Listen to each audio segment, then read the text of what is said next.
Today we talk about solar system. We have Uranus, Mercury, Venus, Earth, Mars, Jupiter, Saturn, and Saturn. Basically, Earth, Sun, and Moon.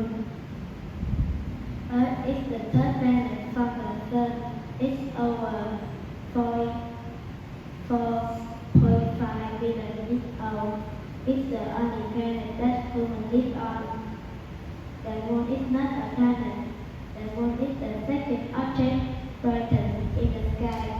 Humans first visited the Moon in 1989. Finally, about the Sun, it's the star leader. The Earth is a giant ball of burning gas. The Sun so big that could fit 13 million Earth inside it. Rajan, do you want to say something about your solar system? No? Do you want to say goodbye? No. Okay, thank you.